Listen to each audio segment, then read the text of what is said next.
I love that intro. Yeah, that was Good a good stuff. intro. Isn't that neat? It's catchy. That There we go. So welcome everybody to tonight's live stream. Oh, Somebody's got their YouTube playing in the background. so if one of us has YouTube, it's me. It's me. My Guilty. apologies. All right, so welcome to tonight's live stream. We got a couple of guests here. Everybody knows Rich from Have Moto Will Travel. Rich Hey, has folks. been joining us, and we'll give him a minute to introduce himself. But special guest tonight, Harley Gurl, which is Gloria, lives in Southern Ontario. She's joining us tonight. And our topic for tonight, I really didn't think about a topic until Thursday, and then started scrambling with questions to ask these experts here. And we're going to be talking about dynamics of group riding. All right. And we're going to start that in just a few minutes. But first of all, let's do our introductions. And Gloria, seeing that you are our guest tonight, you get to lead off. So please introduce yourself to our chat. Well, first of all, thank you for having me. And so Harley Gurl, my name is Gloria. And like you said, I do live in southwestern Ontario, way south. Like some people I talk to in US don't really know how south we really are here. So my channel took off through COVID. It was a lonely, isolated situation for me. So I thought, you know what, I'm going to share my adventures. And here I am today. And it's been fun. So I don't do installs or anything on my videos, just mostly for fun. But it's all about adventure and road trips for me. Great. Well, welcome. Rich? Well, my channel started, some of you know my story, some of you don't. I was crippled. For like 17 years, I became crippled. And for the last 7 years of it, I couldn't ride at all. I couldn't even get on a motorcycle. And I started watching YouTube videos just to kind of get me through the day, to watch people who were riding motorcycles and whatnot. And then in 2017, by the grace of God, I had a miracle. I had somebody, actually two medical professionals, that one in particular figured out what was wrong with me and fixed me. And I was able to ride again the following year. I started off with a 10,000-mile trip across the country, which is on YouTube right now, the 10,000-mile miracle. And out of that trip, kind of, because I had so much raw footage, I wanted something to do with it. So I started a YouTube channel just to put raw footage up on it. And one thing led to another, and I started vlogging, and it's been, I retired in the meantime, so I have a lot of time. And now it's really just kind of, I like to take people on my journeys through my videos. And I still kind of have a love for moto vlogging also. So you'll be seeing some of that stuff coming up also. Good stuff. Thanks, Rich. Wayne? So the channel's Jarvis Biker. I'm also in Southern Ontario. I started just by wanting to chronicle. Nice hat. Just by wanting to chronicle my rides, our travels and experiences, and kind of get it all down for later on when we couldn't do it anymore. At least we could watch and see where we'd been and reminisce anyway. So that's what it's for. Good stuff. And for those of you who are new, I'm Dave, and my channel is Harley's Diners Rides. And like everybody else, I kind of document my rides and the people we meet. The one nice thing is I have a Wolfpack toy hauler, fifth wheel toy hauler, which allows us to load the bikes in the back, travel to different destinations, and use it as a base camp to ride around there. And that's something Gloria and I have in common, because she has a toy hauler too. So we're not going to talk too much about it tonight, but I'm hoping Gloria comes back and we can start talking about toy haulers too, right? But we'll see how tonight goes. I promised Gloria we were going to be really nice and supportive, and she's going to rock it tonight. So, who's in the side chat? Let's see who's in the side chat while we're still here. So, as normal, one of our great people that come and see us is Angel Faces in there, Bob Nelson, Wind Therapy, Spider Wayne is with us. Old guy on a bike. Old guy on a bike. Jim's. I wonder if he's got snow out there by now, eh? Mr. Hanna. McStash is here with us. Hey, Jason, right? And Purple on 3. Purple on 3 is going to be next week is Wayne, and then Purple on 3 and PSP Tommy G is going to be joining us. Wayne, and then sorry, that's me. I don't know why. Tommy G is going to be joining us. Wayne, and then sorry, guys. That's okay. What is a live stream without technical difficulties? It's usually me that's screwed everything up. That's my middle name, technical difficulty. All right. So here, just to give people a sense of what we're going to be talking about tonight, it is tonight's discussion is all around the dynamics of group riding. So we're going to talk about it from the point of view of the rider, the ride captain or organizer, being on the ride, pros and cons of group riding, and also, some of our experiences of which rides we really like. Okay, so let's start off with the rider. All right, so and here's the thing. Let's look at it this way. We've identified a group ride that we want to go on, and I'm a brand new rider, or I could be an experienced rider, but what should I be expected to do prior to going to the meetup for the ride? And we're going to start off with Gloria. Do you mind? No, not at all. So I'm a rider. I'm not the road captain. I'm the rider, correct? Not yet. That's the next question. Okay. So I'm a rider, and I'm going to obviously hear all about, well, the way our chapter does it is they post it. So I'm going to go to the ride meetup. Empty bladder, full tank is the rule. You're going to be there like 20 minutes before the meetup, because in most cases, the road captain's going to overview the route with you. He's going to give you the hand signals. Most people know them, but they still review it. They introduce you to the sweep so that, if anything happens or you get separated, then you know what you're going to do. So there's always, a pre-route stops. They just kind of go over the route with you so everybody's on the same page and there's no anxiety level with either a new rider or an experienced rider. They all know and expect what's going to be given on the ride that day. Okay, good stuff. Rich? The only thing that I can add to that, I mean, that's pretty comprehensive. The only thing that I can add is if I'm a rider and I'm a new rider, I want to make people aware that I'm a new rider and maybe buddy up with somebody near the end of the line.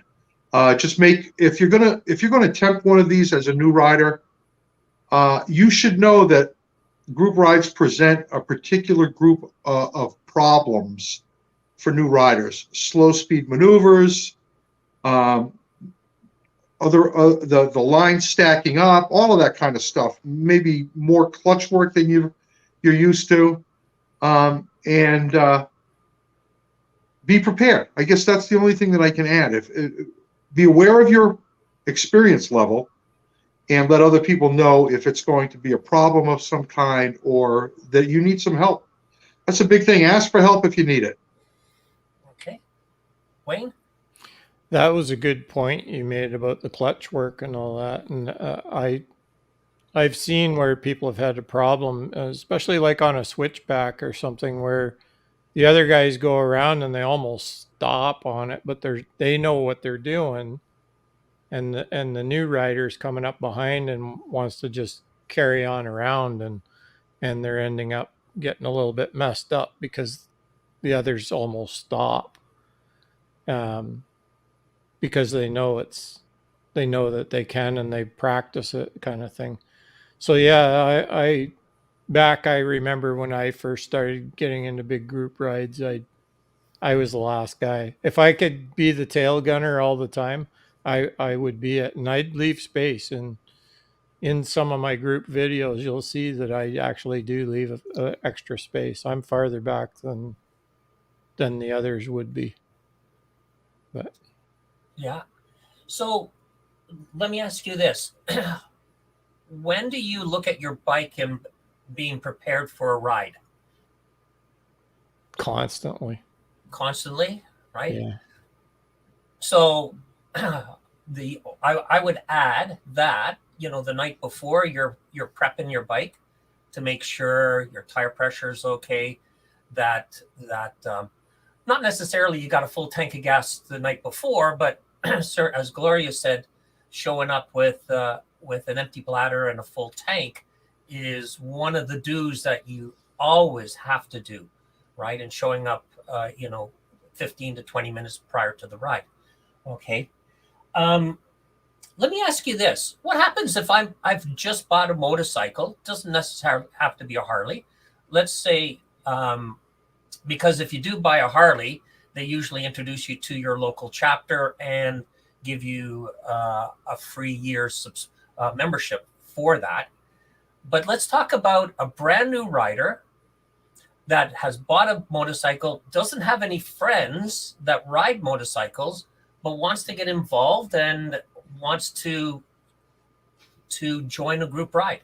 So what advice would you, first of all, how would a person find out about group rides? And B, what are some of the questions or concerns that a rider would have about joining a new unknown group ride?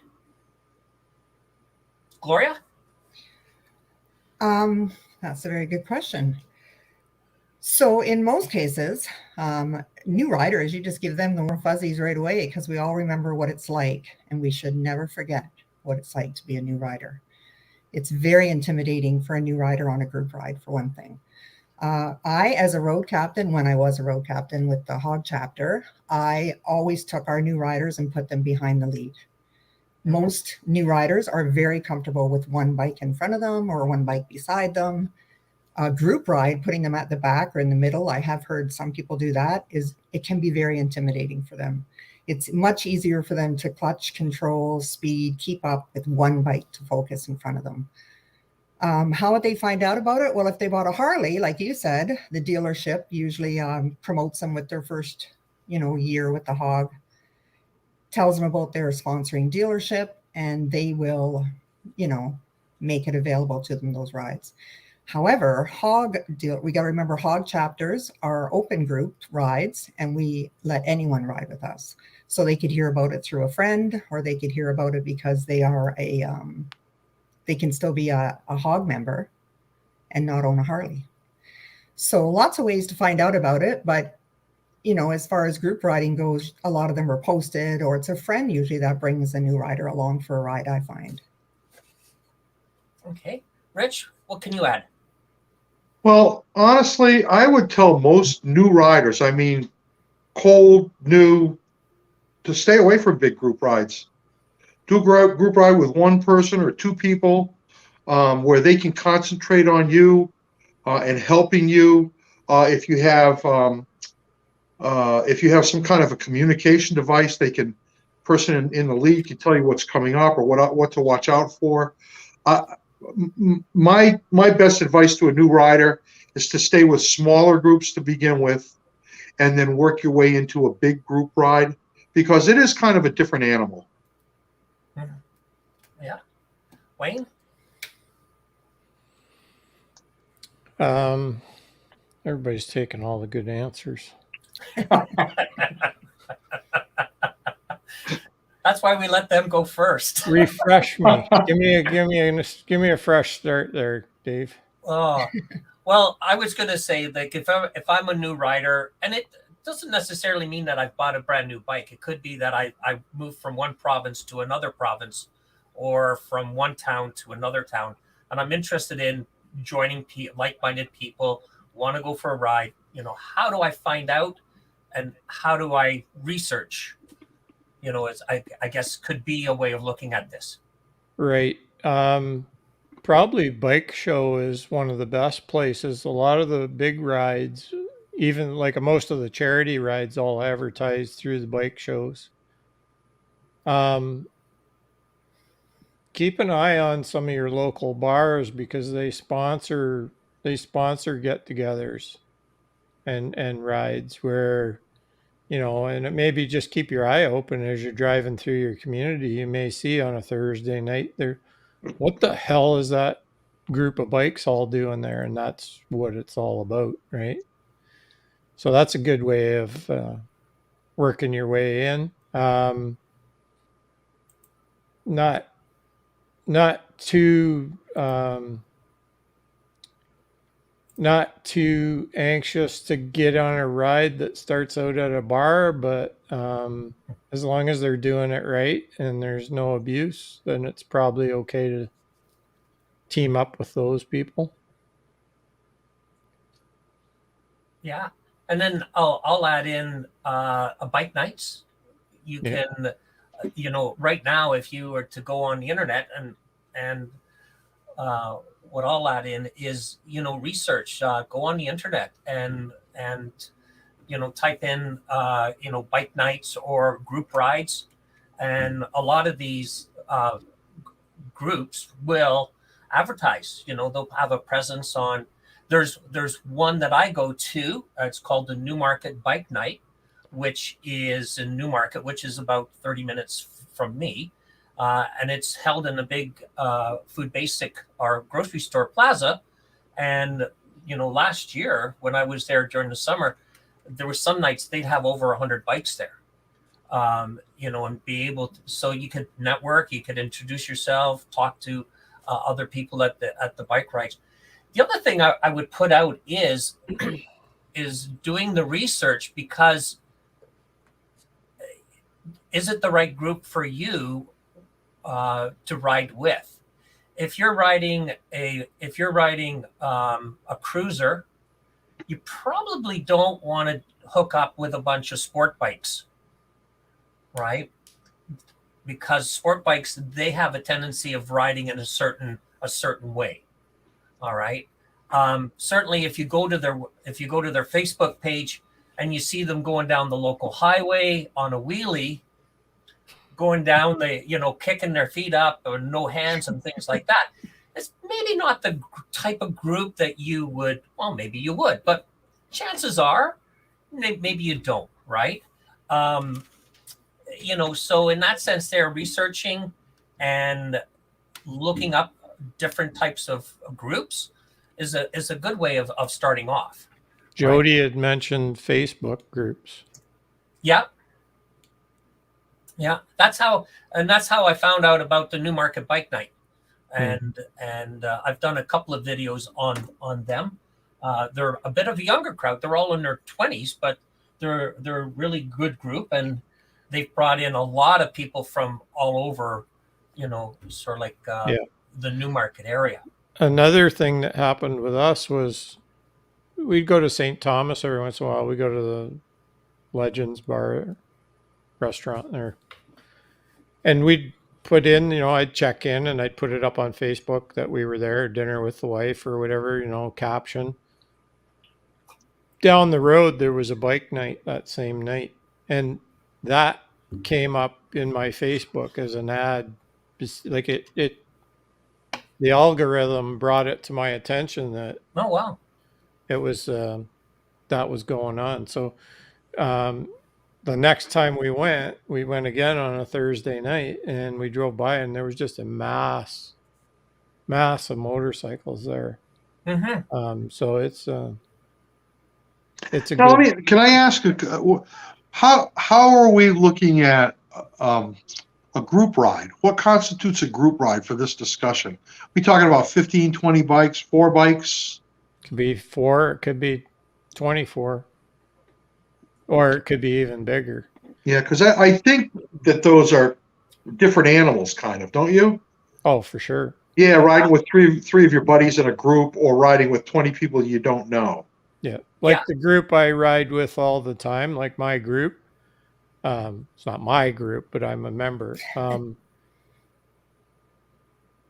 Some of them I've known for years, and others I haven't. But they've all of them, some way or another, have been riding with each other sporadically throughout the years, and know each other and know the moves, and they're it's a pretty tight group. Like the lead guy has his hand out the side of his bike, and you just see him point his fingers, and that's left turn, and everybody's got the blinker on. Like that's how subtle it is. There's none of this stuff going on. It's just a quick. Everybody's watching. Everybody's paying attention. So it's a good group. Pretty tight. Pretty tight. Yeah. Yeah. Gloria, did you want to jump in? Yeah, well, I was just going to say, like, I'm laughing at Bodine's statements. Oh, is Bob? Yeah, He's saying that he will beg strangers to ride with him. So it got me chuckling. Even Canadian guys. Yeah, I need to say hi to Purple on 3. But yeah, there's groups, and then there's packs, and then there's the ones that we ride with all the time. I know if I go to a charity ride, I will seek out Hog Chapter vest. If I see a Hog Chapter patch, I'm going to go ride with them, especially if I'm by myself and I just went because it's a charity of my choice. And, we all ride for the cause, right? Whether it's for ourselves or for a charity benefit. And if I'm by myself or even with one other person, me and my girlfriend are going to go join a charity ride, I will seek out a Hog Chapter patch and I will ride with them. Mostly because I know the signals that they use and I trust them. Their indications of their signals are not subtle. They are very given where you're going to see them.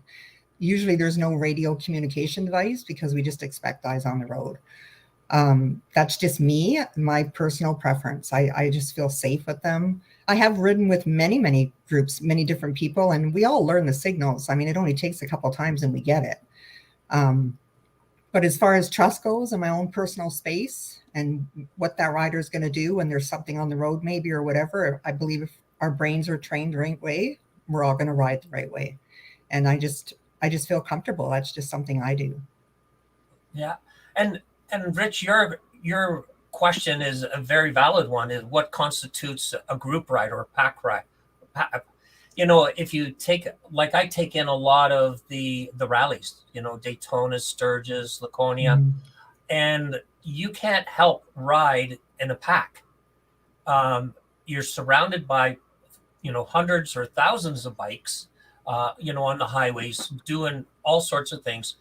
But I find that, as Gloria said, if you get used to riding with a certain group and understanding how the dynamics are with that group, you can apply it no matter where you're riding in order to, what's safe, the do's and the don'ts type of thing. Right. Okay. So let's just recap. So what's the biggest thing a new rider to a group ride should do? What's the biggest thing to avoid people being annoyed at you? Anybody? I think to announce that you're a new rider, let everybody know.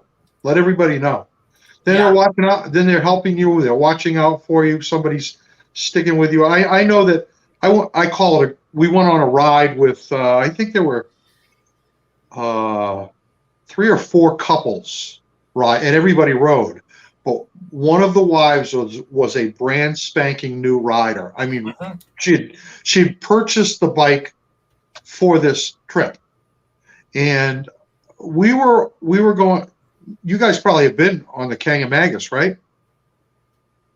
Kangamagis Highway, and I mean, if you've come to Laconia, that's one of the big. Anyway, but there's one turn there. It's a switchback, and I knew we were coming up. It was funny because her husband just kind of left her alone. He was at the front of the pack and he left her at the back of the pack. So I kind of felt a little responsible. I didn't want her to be alone. So anyway, I had told her about this haircut. She said, well, what am I supposed to do? I really don't like leaning my bike. And I had told her about counter steering. And I stayed with her, and I just made sure that she got around that corner, that hairpin corner. And when we got up to the lookout that's right past it, she said, counter steering saved my life. She said, I would have run right out into the other lane if you hadn't told me just about pushing on that handlebar to make the bike lean and give it enough power. She said, I would have fallen over in that turn. And I think a lot of new riders do have that problem with switchbacks or hairpin turns. They just, it's a really fine balance between giving it enough throttle to keep your momentum up and getting around it, or giving it too much throttle and going off into the other lane. So I think a new rider needs to announce that they're a new rider if you're going in a big group ride. Yeah. That way we can give them the big neon colored vest so they can wear it. That's right. Look at me. It's a safety factor. It's a safety factor. We got to know where they are. We got to protect them. Yes. Hey, Dave. Yes. HDR's in the house. He wants his logo back. Oh. There's only one HDR, and that's Jack, right? Yeah, that's Jack. But Jack, I was saying before, look, I'm starting to look a little bit like you. Lighting. I thought the lighting. I thought one of us would have said, show up with a full gas tank. I did say that. Full tank and bladder. I know. I was just trying to reinforce it, right? Oh, yeah. Okay. What's the saying? Don't be a Karen or something like that? That right? Too, yeah.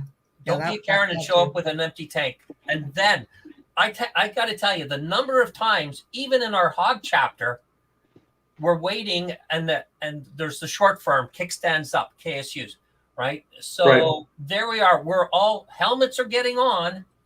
And we're getting ready to get on the bike, and there'll always be one guy that rides past the stop to the gas station, honks the horn, waves, and you got to wait another 5 minutes for him to come back over. So anyway, if you want to annoy somebody, show up with an empty tank. All right. I think we did good there. You ready for question number 2? Sure. So let's switch it around now. And let's talk about the responsibilities of our ride captains or whoever is going to organize the ride, like what goes into it. All right. Gloria, you want to kick us off? It's the ladies before gentlemen thing, right? Absolutely. No, it's before the guest always goes first. And, lady-led rides are awesome. We take it all into effect. No. So ride captain or organizer. Actually, it's just coming up with a good idea. So most places involve a lunch stop and a scenic ride, not, no super slab in it unless you're, going on a 2 or 3 day trip. Well, then you're going to have some of that for sure. So the ride captain's responsibility is get all the information out to the group, Facebook, whatever it is. Social media platforms are wonderful for those things. Get it out there, let everybody know where they're going to meet.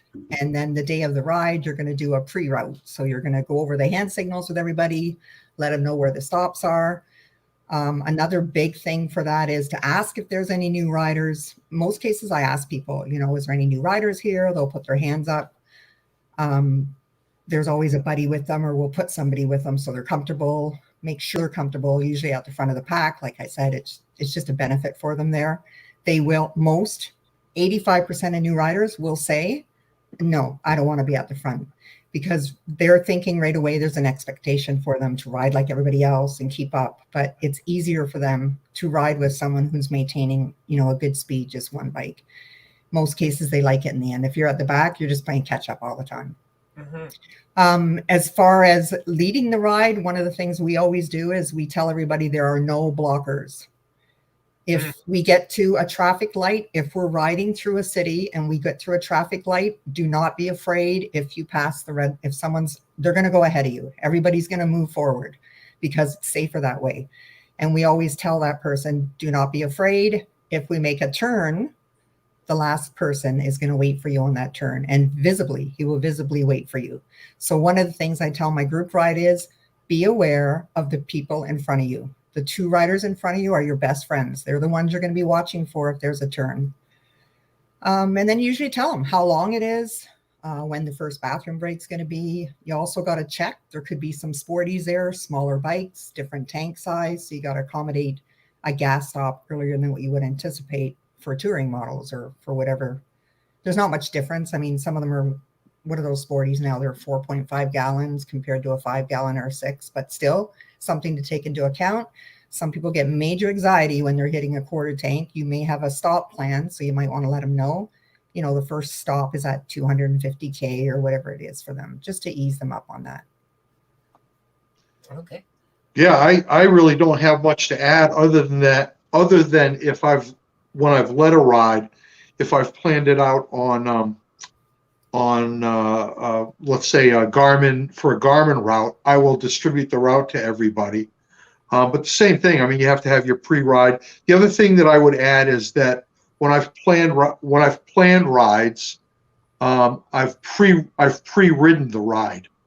Usually the week before, just to make sure that all the roads are still open, that there's not any road construction that I hadn't anticipated. So I'll always try and pre-ride it pretty close to the time of the ride. Or it doesn't even have to be a pre-ride. It could be a pre-drive.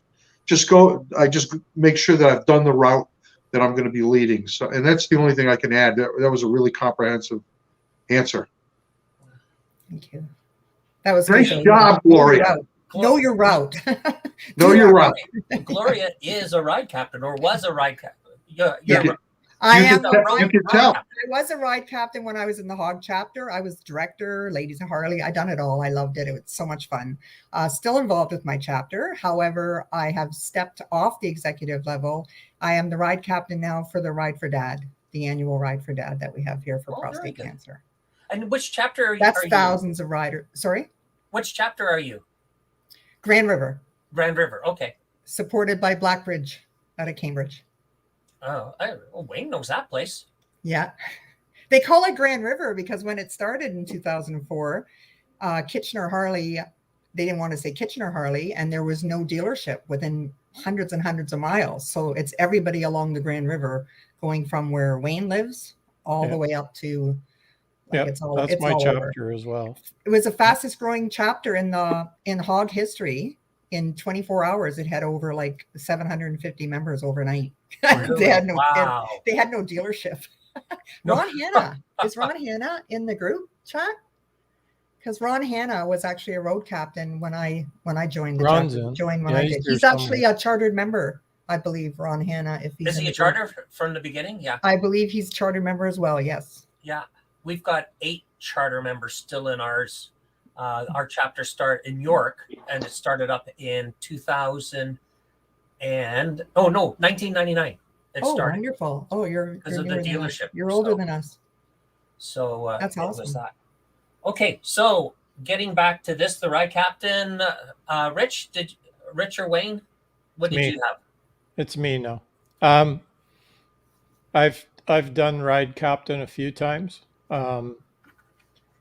One of them, I planned the ride, like the whole thing. I didn't take someone else's route and just lead it. It was my own creation, and it was weeks of me double checking the route and riding it and tweaking it and moving to a different road, finding another one that was better, because the area I was going to was it was to Harley's Pub and Perk. You guys may know, some of you may know that. It's up Mild May. Anyway, I do have a video of it, but it was weeks and weeks and weeks of practicing it and getting it down till it was perfect. So I didn't need the GPS for any of it. And the day before the ride, I put out a message to the group, and this was the group before the one I'm in now. And I said, ready for the ride, who's coming, who's not. Kickstands up, is this time, we're meeting here, blah, blah, blah. Not a peep out of anybody. And so I just went, okay, so nobody's coming. Nobody even answered it. And I was like, what the hell? So then I happened to run into a couple that, and then we found out that there was a whole bunch of infighting, that the group was like blowing up that week. And I just said the hell with it. I didn't want to. So anyway, I got into the group I'm in now like a week or so later, and I offered it up to them, and they were like, yeah, sure. So we went on the ride. It was great. Halfway through the ride, the guy that usually leads all the rides came to me and wanted my route. He wanted the USB stick so he could download it, and which was a great compliment to me. I thought, oh man, this is, if he wants my route, then I'm doing pretty good, because his were pretty good. So, yeah. So being the organizer and being the captain, you can run into some personalities as well, and things that you have to deal with. And if you're the ride captain, you're the guy that has to actually deal with that stuff on the route. And so it's a big responsibility. You got everybody in your hand. You got to know what you're doing and where you're going, and know all the hazards and everything of that road. And it's a big responsibility. It's fun too, Oh, yeah. especially if they really like it. That And, was and it's that was amazing. cool. It's amazing because this is how you find new roads to ride on, is by going on these group rides and having somebody new, lead the ride. They'll take a different route, Yeah. right? And you can add to a ride that you've already done if you parallel where you've been.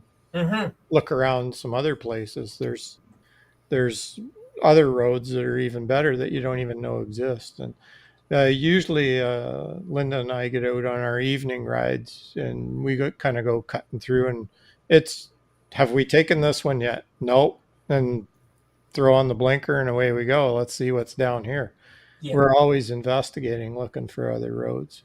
And sometimes I just pick up an area on Google Maps and I zoom in on and just look for twisties, and then drop right down on the road to make sure it's paved and that it's pretty good shape. And I was just going to ask that no if gravel. anybody does that. Well, yeah, it's all part of, you're always hunting for that, I guess, the holy grail of roads, really, to find one that's number one, nobody else has ever seen it, and they're like, where the hell did you find this? And I've had that a few times. I've had guys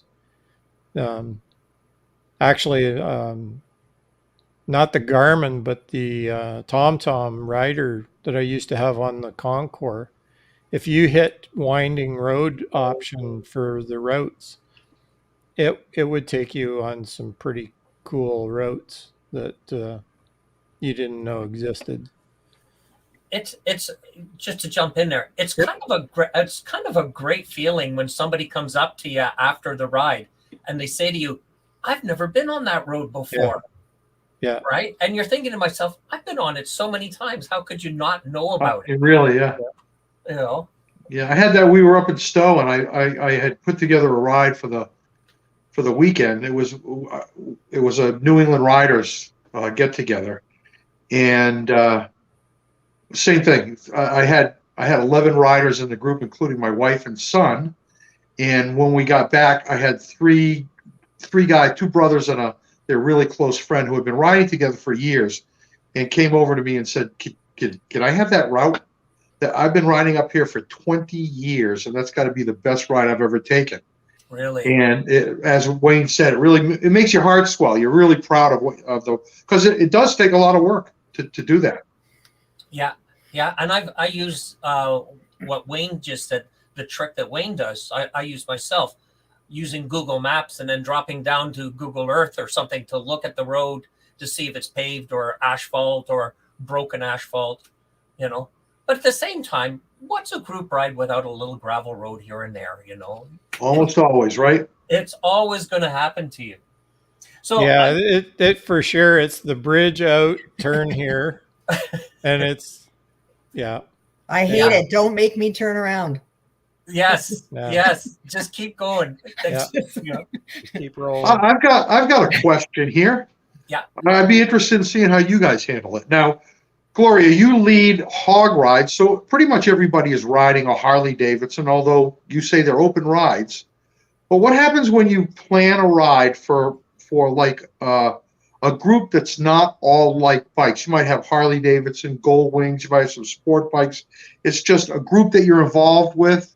Everybody rides different bikes, and you put up a ride that you want to invite everybody on. When you have different, how do you guys handle it when you have different skill levels, different bike styles? Do you guys do the? We always did the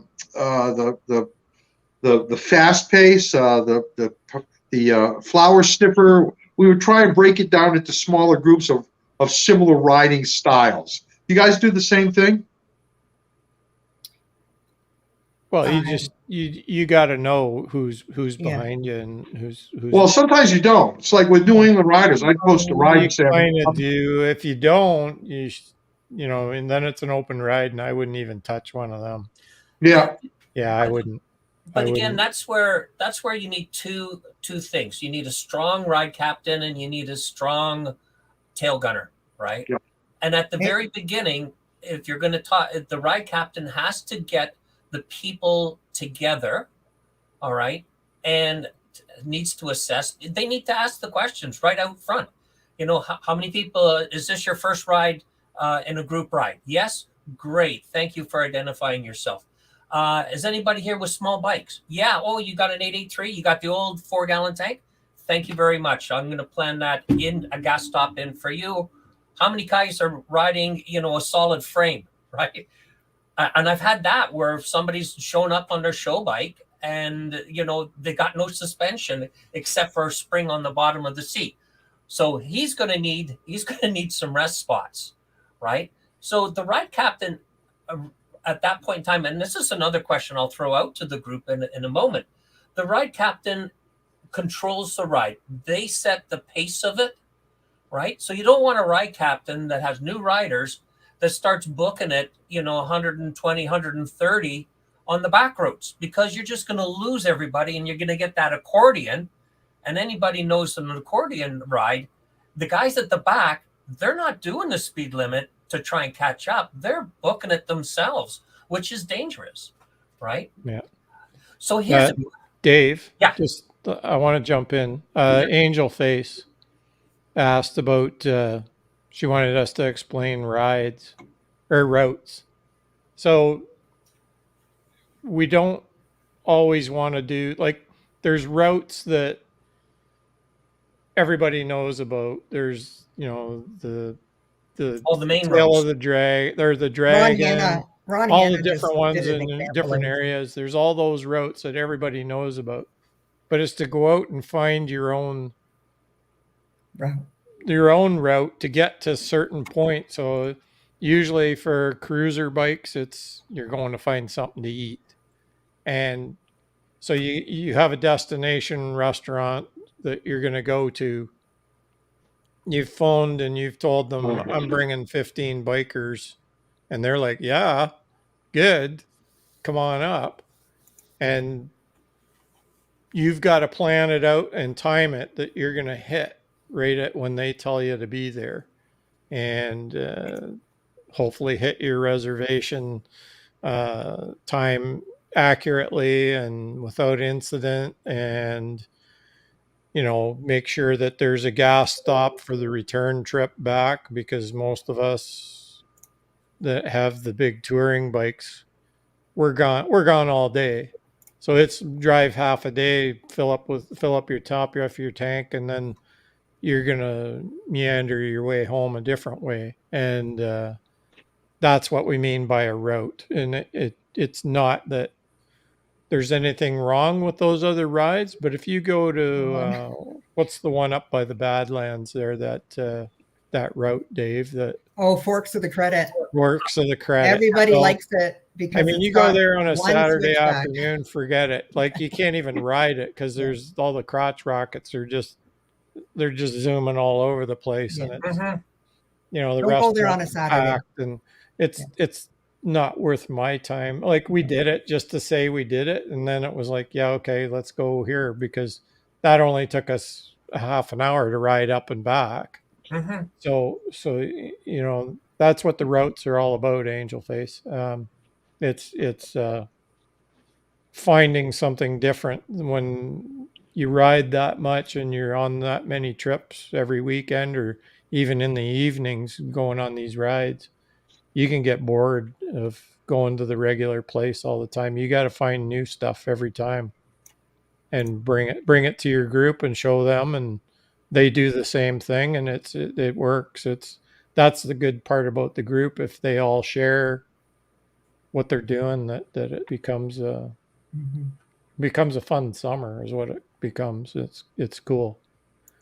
Like, if you watch guys like HDR and Bodine and Bronco Ride go on their trip, I mean, they were sharing routes, obviously, um, and going to different places. I mean, that was, for them, that they all of them talked about that trip that they took, and it was an awesome thing, and they all had a hand in it, and it was cool to watch the videos on it and the excitement that they had. And it's the same thing for me with my group. I did all those videos on the northern trip. Now that was seven bikers for 8 days, all across northern Ontario and back home. And I mean, the stuff that we saw on the routes that we were on, and there were screw ups on the route. We went over it a couple of times and did a couple of loops and had to go back and start over again because the GPS just wouldn't let us do it any other way. So, you can get into, you know um, freelancing it a little bit, but the route pretty much stays the same as long as there's no incident. Yeah, I'll add one thing for Angel Face. Well, when we talk about sharing routes, or this is my route and I shared it with other people, we're talking about actually sharing a GPX file. GPX file so that you can run it in your own Garmin. In other words, I could plan a route on my computer and turn it into a file that I can share with other people, and they can put it on their GPS. And maybe I don't know if I don't know if you've ever done that, but it really comes in handy when you're doing one of these rides, so that everybody can kind of have it in there. If they have a GPS, to have the route, that way if you do get separated, you can get back on route. The new Harley boombox that I have with the WIM unit on it, I can send it right from my phone. I don't even have to plug it into the bike. Oh, no kidding. That's really convenient, huh? Yeah. It comes up in the Harley app, and you can open that GPX file and look at it, and it'll come up and say, do you want to send it to the bike?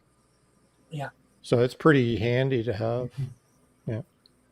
Good. So just to kind of add a couple of more points here that I always do as a ride captain too. If we're having a lunch stop or breaks, and I'm involving a restaurant, I always when I'm booking the restaurant, say, listen, we could be, for it's a Thursday hooky ride, what we call hooky rides with our chapter. You could be anywhere from 10 to 15 bikes. If it's a Saturday or Sunday ride where we're going to be stopping for lunch, we could have upwards to, 20, 30 bikes. So I kind of warn the restaurant in advance. And then before we leave in the morning, I phone the restaurant and say, listen, this is our exact numbers, and this is roughly about the time that we're going to be there. I think one thing for any road captain is building in a buffer, because, you can look at Garmin, you can look at Google Maps, and it'll say, oh, your ride that you're planning is 2 hours and 30 minutes. But when you actually start to ride it, you're going to be more than 2.5 hours. You could be 2 hours and 45 minutes. It just depends on the pace of the group, whether or not you're waiting for people to catch up, right? And again, that's where Angel calls it sling shooting. We use the term accordion. It's it's how do you keep the ride together? And I'll just share one.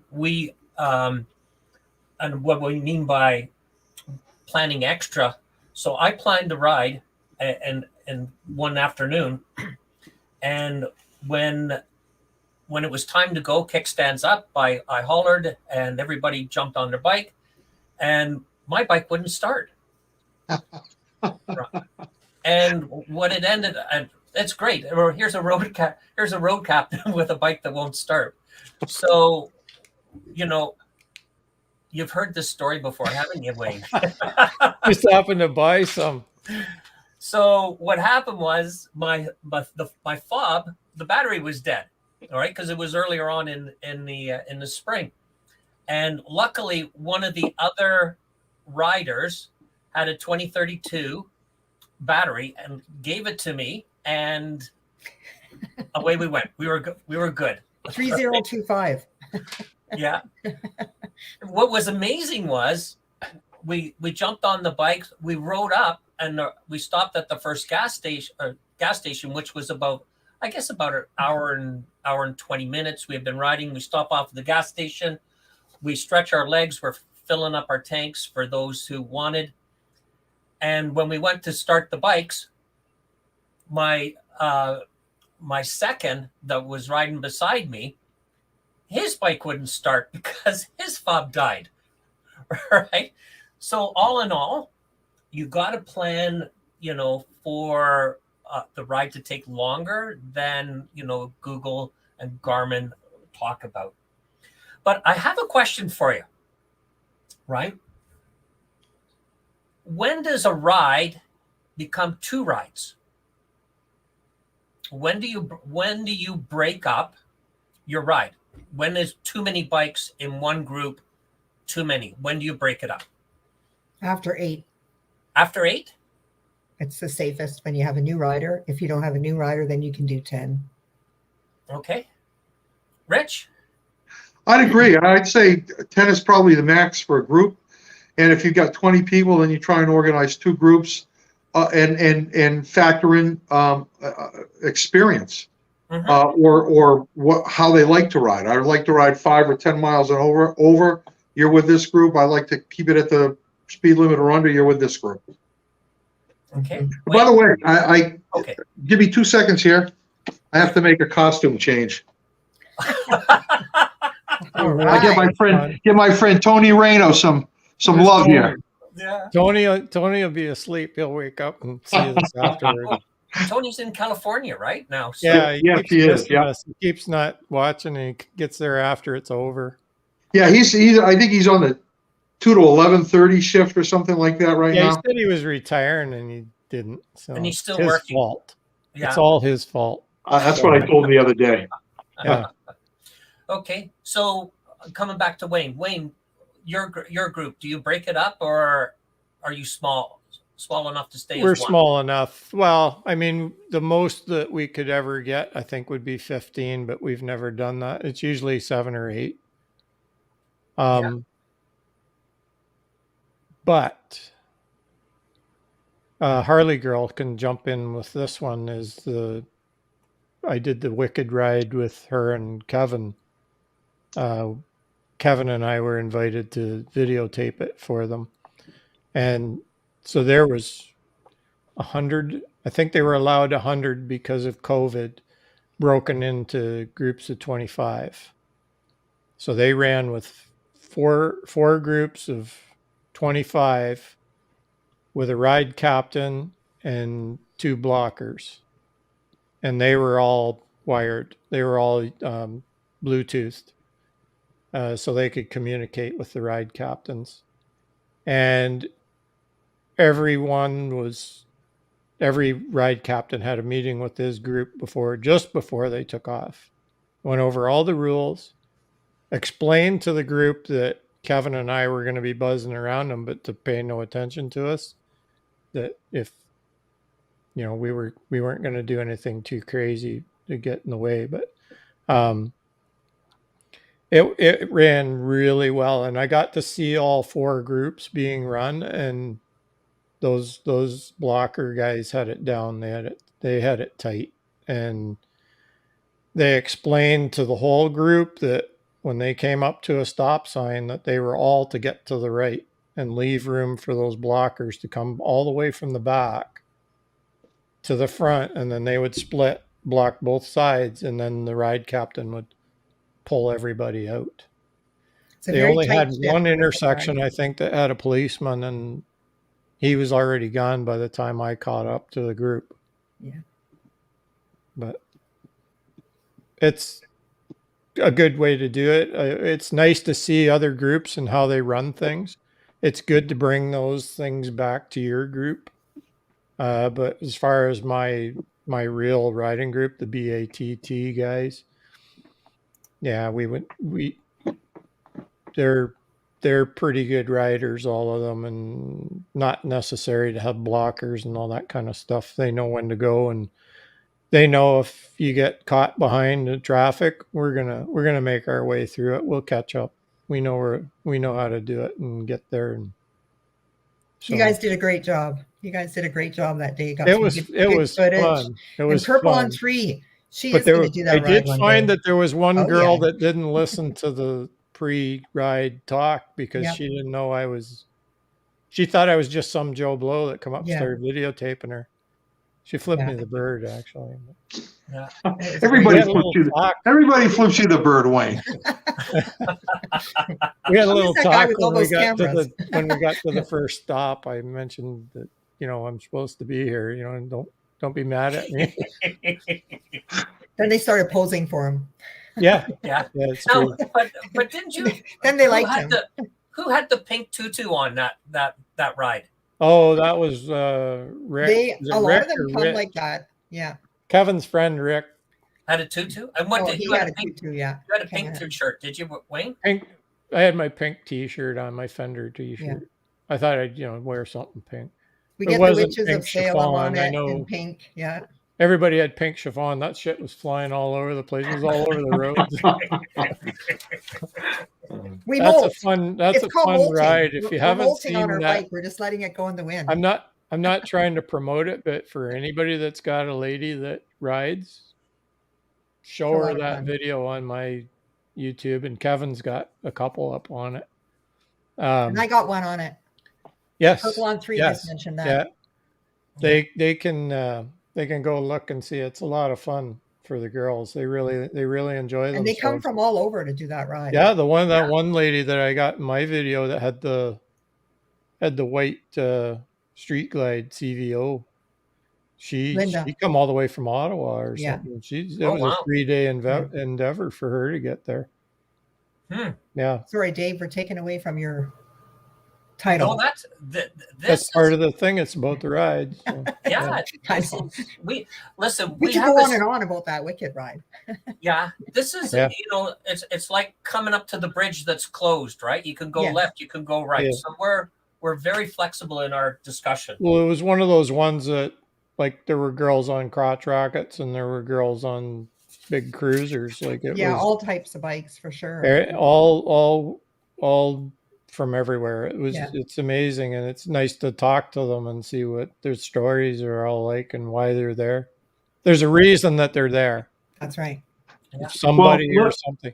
It's a different charity every time, and you find out a little bit of back history. You understand why they're there. Listen, since we're flexible, you guys remember when seeing a female rider was something like, oh my God. Like I can remember when I was going to Laconia, Bike Week back in the 70s and 80s, to see a woman on a motorcycle was really an unusual thing. And it almost always stopped everybody in their tracks, at least coming down them. If you've ever been to Weir's Beach, coming down there on a big Harley Davidson, everybody would just stop and watch. It was so unusual. Do you know you guys remember those days? No. Or am I that much older than everybody? Do you know why I think that's as popular as it is for the ladies now? I think it has to do with the riders courses. That you can go pay money and they'll give you a bike that you can dump and bang around and do whatever you got to do. And give you pointers and teach you how to ride that motorcycle. And I think it's promoting the sport a lot. I think it's really helping out. Like when I started to ride, Ron Hanna, if he's still here, he'll attest to that. So there was a director in our chapter. Her name was Lynn. And anyway, she was my guru. So when we started to ride, there was no women's department in a Harley Davidson store. I had to wear a men's coat, had to wear men's boots, men's gloves. There was absolutely no ladies department. There wasn't a lot of women riders when I started to ride. There was very, very few. When I took my course, I took it with, 15 guys and 2 women. And our instructor said exactly what you just said, Wayne. He said, we're offering that. But there was a lot of women, he said, that take the course and they never come back. They realize it's just Purple not for on them. threes, note, It's, Dave. it's just not for them. And so she learned in 1988. Yeah. And dumped her bike. I remember our instructor, it's things you don't forget like that. And I remember him saying, when I yell clutch, I'm not yelling klutz because it's terminology. I mean, we had a girl break her ankle. Like it was like, there's some things that happen and they're horrible, but it's a scary thing to see what that motorcycle is capable of doing when you don't have control of it. I had a spill on my bike, my first, anyway. So okay, we're giving back the hijack, Dave. So high tech, No, that's okay. high tech on learning how to ride for women. Like Dave's wife rides, he knows. Like, and I get it. I'm on a big Harley, and people say to me all the time, "Oh, that's a lot of bike for a girl." Well, you know what? It isn't when you're taught how to ride it. It's all about the course. So it goes back to what Wayne said. They're it's pretty easy to ride too. That's those right. bikes. You don't carry them. You're not carrying the weight of that bike. It's on a set of wheels. You're just riding it. It's all balanced. And listen, when Loria and I first started dating, I had an old 1985 Honda Goldwing, right? See, Wayne, I have. Hey, I started out on a Honda. and Loria rode on the back, and she only rode a couple of years on the back before she says, you know what? I'm tired of looking at the back of your head. Yeah, I want my own bike. Yeah. And now rides a Softail Deluxe. You can only hubby hug for so long. Yeah, well, we put Linda on the back. I used to get beeped when she'd fall asleep on the back of the bike, right? Like, we put Linda on the back or on Lorelei's bike, but she still couldn't touch the ground. So yeah. All right, let's jump back into our next question, because we should talk about why we came here tonight, a little bit anyway.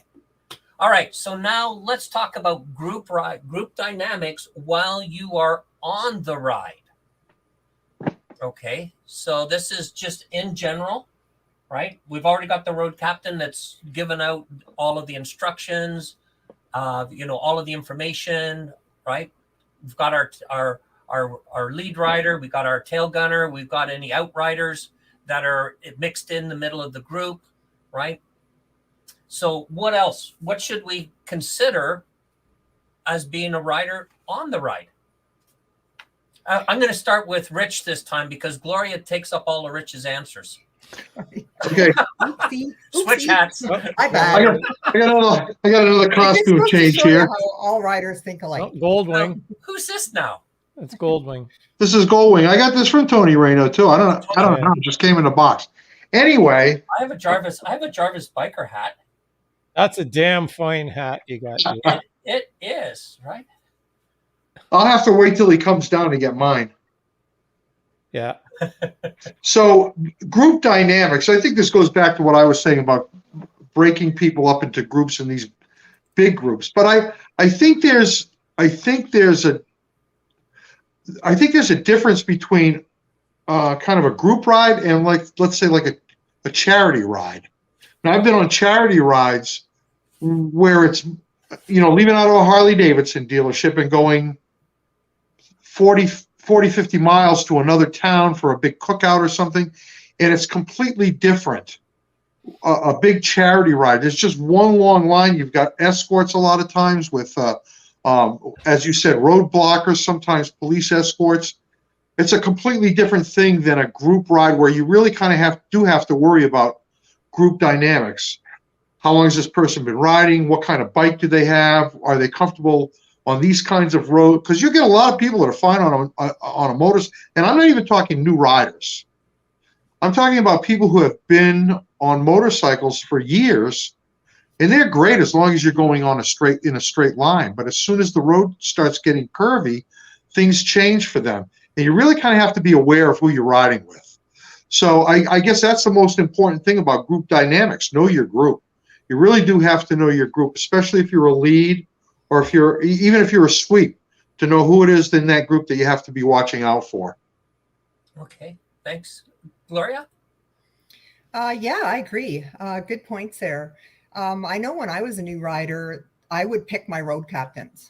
So I knew which road captains led some lead very spirited rides, some lead, and I would read the route and it'd be like, okay, there's a lot of, there's going to be whatever. Some would say this is for, this is a lot of twisties, or we're going to go be out for like 6 hours today and having dinner at 4 and not home till 8.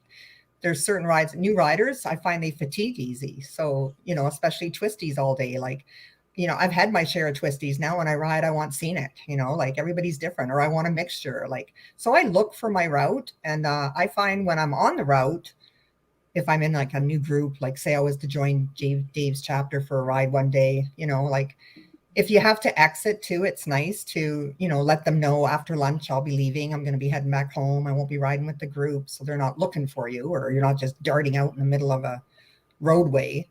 But yeah, a lot of it is, just what you said, just fitting in when you're with the group, and passing the signals. I find too is a big thing. You get some people that, like, not judging or anything, but there's some people who are lazy with their signals. Or just, like whatever. Like, I find if you just pass it back, because somebody might not see it, they might be looking sideways at something and they're going to see that visual, so pass back, stay connected, like, look after the guy behind you, make sure he knows what's going on ahead, so that everybody sees the same signal and we're all doing the same thing. Yeah. Brotherhood. It's just brotherhood of the road, sisterhood, Good. Wayne? Yeah, well, that's the thing. And it's one of those things that, just like you don't trust the car behind you when you're pulling up to a stop sign or making a left turn or whatever, when you make that signal, you look for them to give the signal to the next guy back. And if they don't, then you don't know that they've got it. Mm-hmm. So it's that's another point where you might give it again to make sure that they got it right. So yeah, just to watch for the reaction of the ride behind you, make sure that everybody is getting it. Mm-hmm. It's not that you can just be a lump and just sit there and do nothing. And exactly, yeah, you're here for the show, and I don't have to do anything, and I don't have to run and do any of my part. So that's there is a responsibility from all the riders in the group to make sure that everybody's paying attention all the time. Mm-hmm. Yeah, I've had where there's mud, like some farmers put mud on the lane of the road, and it's like you hit that, you're going to wipe out. You're just going to fall down. It's just, and the group rider's gone one rider and he's moved over, and you're all going through and to give the signal, and there's a guy pulling up right on my right, and you got to go like put the one right in his face, dude. Yeah. Look what's coming up. You're going to be dead in a minute. Mm-hmm. And it happens. Everybody loses concentration once in a while, and that's what the others are there for, is to make sure everybody's paying attention. Yeah. Now, one of the things that we always talk about too in our pre-meetings is, we could call it visual fixation. Because we do ride in staggered formation, and we always talk about the 1 second, 2 second rule, meaning the bike to your left is one second apart, but the one that's directly in front of you, if you split the lanes, is 2 seconds, right? So the 1 second, 2 seconds. But rider fixation is it happens, on maybe longer rides or if a rider's tired, where all they do is they watch the rider in front of them, right? And they, you travel along and you're watching the rider in front of you. And as long as nothing happens, there's nothing wrong with that.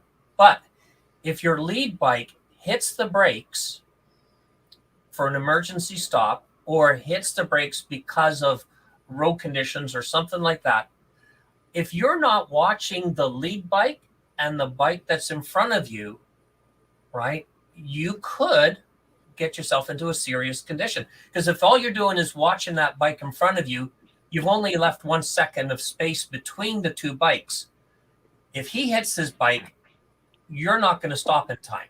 So by watching the lead bike or as far forward as possible, you're going to know if they hit if they hit their brakes, you should be also hitting your brakes too, right? And keeping the integrity of the ride together. If you're accelerating, move forward at the same speed. Again, the ride captain, group rides were not meant to travel at fast rates of speed. Really, it's a group of people out to enjoy the day, enjoy the scenery, enjoy the road, enjoy the camaraderie. You don't need to be booking, over the speed limit in that sense. And the other thing I would add in here is, and we talk about it all the time for new riders, is ride your own ride. Absolutely. Right? Absolutely.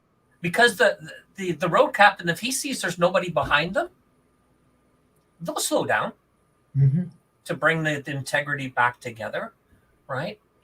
And again, as Gloria started off by saying, and we do the same thing. New riders or new to the group riders, we tuck them right behind the road captain so that they're there, right? And you can keep an eye on them and that. But I'm going to ask you this. Let me put this up and tell me. Here's your road signals. So how many of these have people used? Oh, look, I'm clicking on the wrong stuff. Right? I'll try and zoom it in as much as I can. How's that? So I've used them all. Yeah. So we've got left turn, right turn, stop. Right? Does everybody use stop?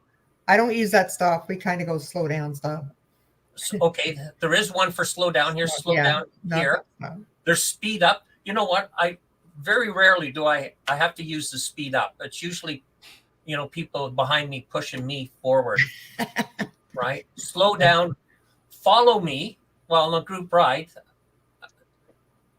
I'm not sure if you'd use follow me, but again, if it's a non-organized ride, just a group of people, you could be waving people forward. Or sometimes that's used when you're passing. If you have a big truck in front of you or a slow tractor and you're passing, if the lead guy will stay over in the left lane oncoming traffic long enough with his arm up to show everybody, come with me. There's absolutely nobody coming. I can see for miles. So he puts his hand up to follow me, and he'll stay in the left lane till everybody can safely get over and back in again. So, so we've got follow me, and then this one you can lead, right? Again, that wouldn't be for an organized ride, but more along the lines of, like you were saying, Rich or Wayne. If it's just a group of friends riding, I don't want to lead anymore. Somebody else take over, right? Right. The hazards, right? I usually use the hand signals only because I've had a couple of hip replacements, and whenever I stick my leg out, I end up getting a Charlie horse. So I don't do that. Single file, right? Single file and double file, right? That, I think those two are used a lot on group rides, especially if you get in the back roads. I don't know about any of your experience, but up around where we are, we get a lot of bicycle clubs that are riding the back roads and the curvy roads and things like that. Yeah. So we get it down around Font Hill, a lot of bikes. Bicycles, yeah.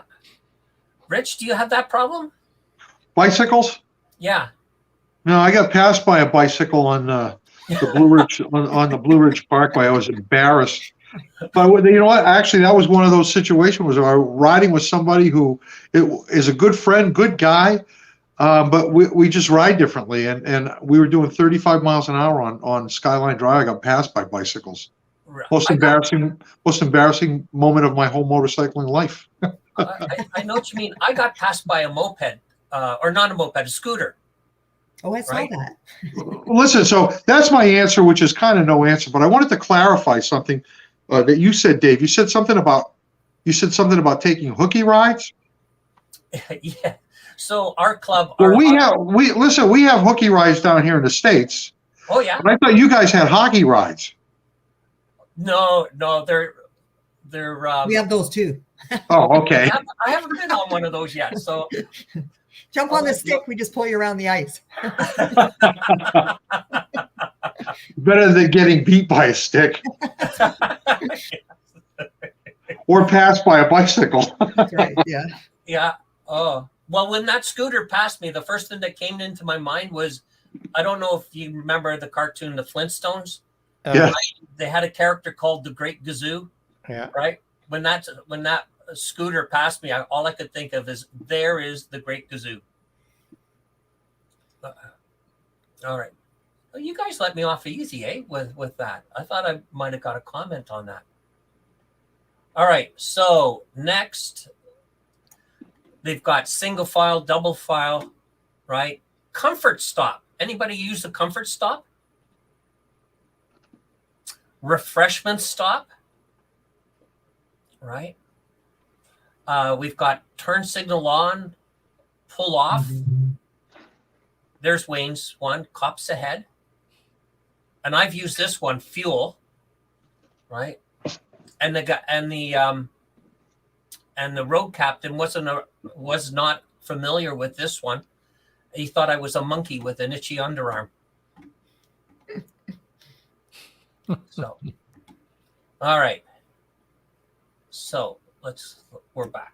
All right. So I couldn't have a discussion around group rides or group dynamics without showing the hand signals. Anybody use communications? Gloria, I do, but honestly, I've never used communications on a group ride. Honestly, well, I have a riding with 3 or 4 friends I'm not thinking like group ride, like charity ride or something like that. Small groups. Yeah, absolutely. I never go anywhere without my scene. I love it.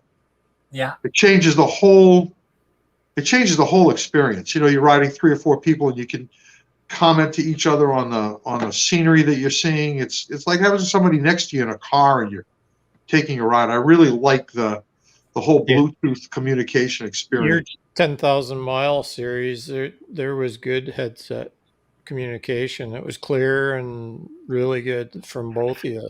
That came out pretty well, didn't it? Once I got all my problems worked out. Yeah. I was looking at that today, thinking to myself, you know, honestly, for somebody who absolutely knew nothing, I knew nothing when I left. Mm-hmm. I mean, I'd never run a camera, I'd never run the Bluetooth, none of it. But wow. I really kind of got lucky, I think, because it did come out pretty well, very clear. Well, we've used communications on some of our rides, Dave, and we had nothing but troubles for most of it. But we were using the Sana units, and they just seemed to they weren't hooking up. And I think it had to do with updates. Some had the new update, and some didn't. And it just, if they've done an update and yours is updated and somebody else's isn't, you're just going to have problems. And it just became we just basically turned them off. Kevin and I seemed to be able to stay connected for most of it. And we were talking, but none of the others. And my other riding group, they've got those units like you've got, Dave, with the headphone Sena ones, the Harley ones. Oh, they've got those that they wear with their half helmet. And we connected up with my cavalry helmet and it was working fine. But then they had issues with theirs after that. And then now they won't. Once they got their little group all hooked up, they don't want to mess with it. So they won't let me get hooked back in. So, but my thing about that is if you got cardo units, you're probably going to be okay because they seem to work all the Yeah. time. So we've had a couple of group rides, which were a little bit on the larger side, about 14, 15 bikes, and we found the Cardo bold units that we have very useful in the sense the way they can mesh from one to the other, so you can actually get a greater distance between your front and your back bike. Well, their mesh works better because you're able to pull out of the mesh. You could go get gas and catch back up, and then, as soon as you're within range, you'll come back into the conversation. Right. The only thing, pushing buttons when it gets disconnected. That's the good part about it. So right. Yeah. Now, the only bad thing about it is, and we've kind of stepped back and said, listen, the lead rider and maybe the mid rider and the tail gunner, they're the ones that are going to be meshed together. Everybody else, if you want to mesh to have a conversation, then we'll form a second group or a second pairing. Because one of the things that I enjoy about riding a motorcycle is the solitude, is just how relaxing it is. Listening to some of the conversations going on that's not ride related. It just gets distracting, and you end up turning the volume down or muting, that type of thing. So, it's in one sense technology is great, and in another sense it can be a little frustrating, and that's where the hand signals, are always, more important than stay in the moment. Sorry, Gloria. Stay in the moment. Yeah. What else have we got? I think that we did pretty good for the ride there. Anything else that we want to touch on in there? You guys are too good, you know that? Okay, so what's the pros of group riding? Gloria, do you want to lead us off? Isn't it just an absolute wonderful feeling to be riding and sharing the passion of that ride with everybody that you're out riding with? I think that's a great thing. So for me, it's a planned ride. Well, say I'm not the road captain, I'm just joining up. It's a planned ride. You know where you're going to go. You're with people probably, or you're not with people, and you're going to meet some great people who have the same interest as you. You're going to learn new area, maybe some new roads, a new place to eat. But the pros to me for group riding as a safety factor is, to me, group riding is about trust. And, if you're new in a group, the pros to me is if I'm riding in a group for the first time with people and we're all connected and we're doing the same thing and we're all in sync, that's a real pro to me. It's just going to be a great day. It's going to be a great ride. And I have a thing that if I stop for gas break or washroom break, I like to get back in where I was previously, because it's not learning again how everybody's going to ride. I already have given my trust to those people and they've given me theirs. And, if they respect my space, and it's going to be a great day. Good. Thanks. Rich? The camaraderie, really. I mean, it's the thing that I enjoy the most about riding with other people, is the conversation, the laughter when you're on the bike, if you have communications, or off the bike when you stop for something to eat or to gas up. I much prefer riding with a small group. I mean, that's my preference. I don't do big group rides anymore. I just don't. I've seen too many things that didn't turn out well with people who didn't know what they were doing, and it never really affected me, other than I don't like seeing people get hurt. And I've seen people get hurt on these big group rides. So I prefer to ride in groups of people that I know, that I trust, that I have something in common with in terms of my riding style. And that's really the pro for me. I mean, there's nothing better than riding with a group of like-minded people. I love it. I love it. I love everything about it. Okay. Wayne? Most of our group rides start out probably a day or two ahead of the actual ride, and the group we have a a group chat in WhatsApp, and it'll start. Okay, who wants to go? I got the route, and they'll send out the route on your, so you got it on your phone, and you can review it and look for stuff, and then the banter starts, and it's back and forth. Then most of these guys that I ride with are a playful bunch, I guess is the best way to put it. They're a bunch of cards, actually, and funny, and the like, you spend the whole trip just, it's a blast. It's always a blast.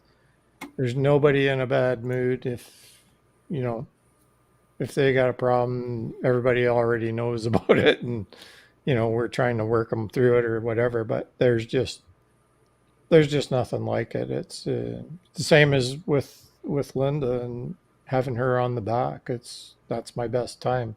Mm-hmm. Riding alone is sometimes boring. It's all right. I mean, if you got to go clear your head and you just want to get out and go, and you got nobody to go with you, then it's okay. It's a ride.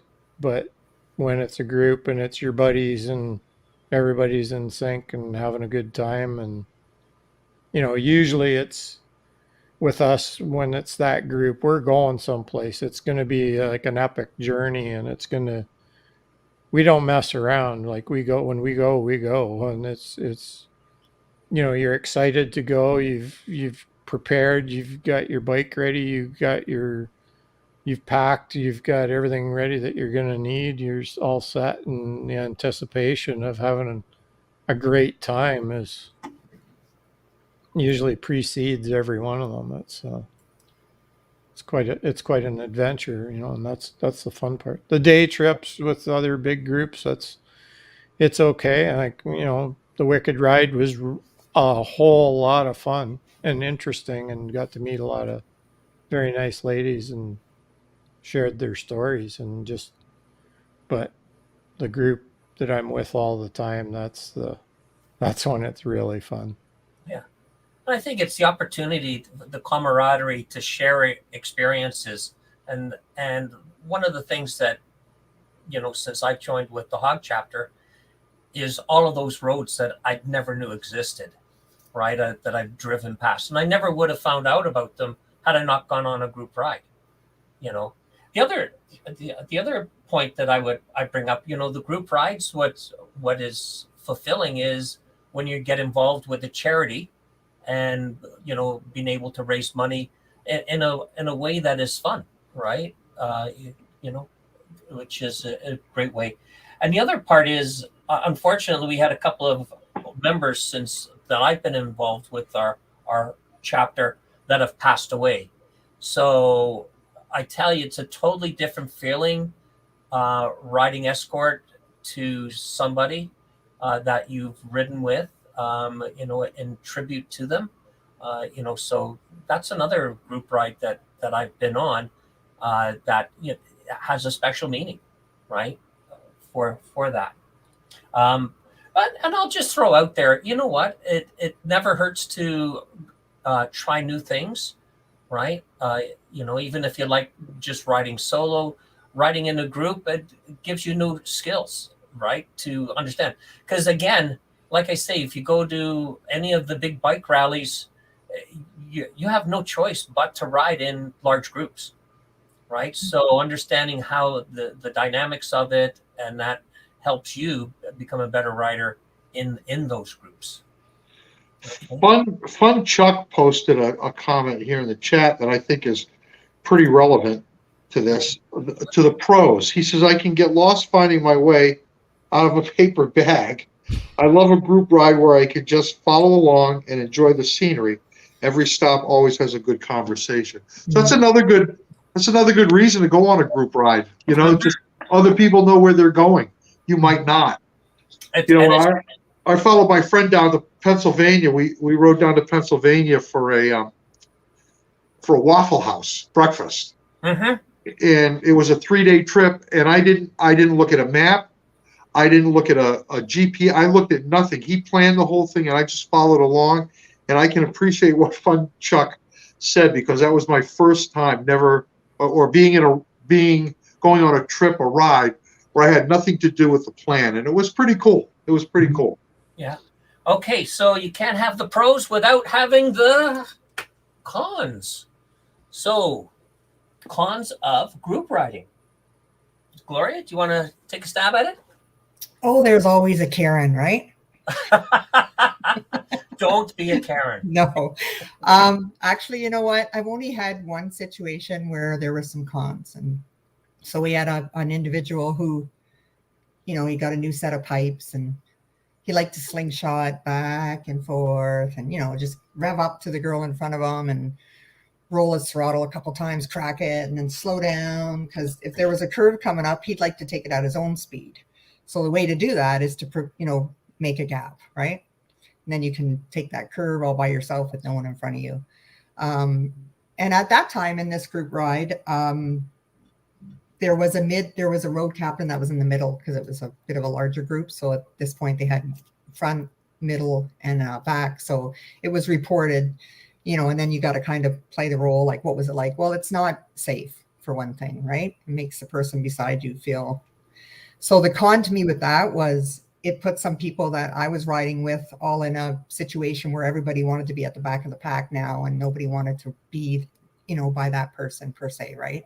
It was just something that the road captain had to handle. And that's part of the cons of group riding. Sometimes you get people that they're either, I don't know, they just that's where ride your ride comes in. But ride your ride means riding your ride to be safety. If there's a stop sign and the groups took off because they had time and there was a car waiting for you, ride your own ride means don't dash out to stay with the group. It's okay to wait and go when it's safe. But there's those people that get in group rides. To me, that's a con because they've chosen to ride their ride regardless of what the group is doing. And those are careless people and they can make it unsafe for other people and they can take the fun away from a group ride. So they can actually totally shut down a group ride. Yeah, they can. Somebody crashes or gets hurt, and I would say for me, the cons of a group ride or the group.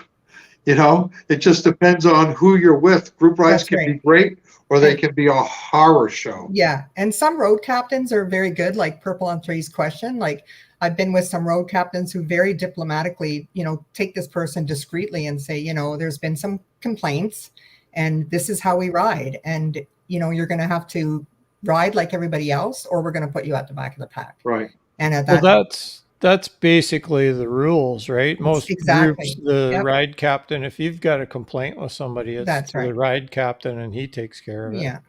He's and, if you're riding with your girlfriends and they say, I don't want to ride with him. He's making me nervous. I want to ride at the back. Well, then that's what you do. That's what friends do. We're like birds of a feather. We stay together and we flock to, we'll go where we're going to feel safer and let the road captain deal with that individual.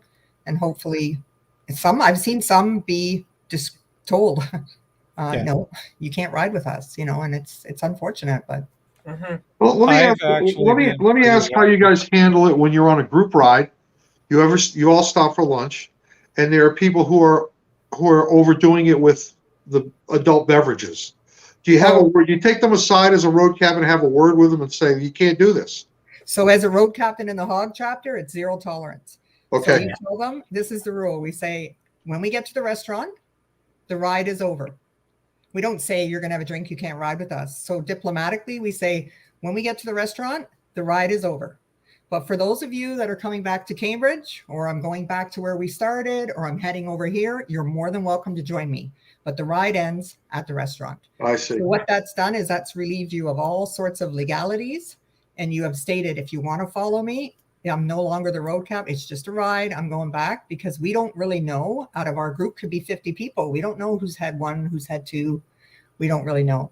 So That's what I do. I take that rate from me right away. And I say, just so you know, the ride ends, at Smitty's restaurant. That's a good way to handle it. That really is. And it just helps everybody. To put it this way, we've had some rides that are weekend rides where we're on the road for 3 days.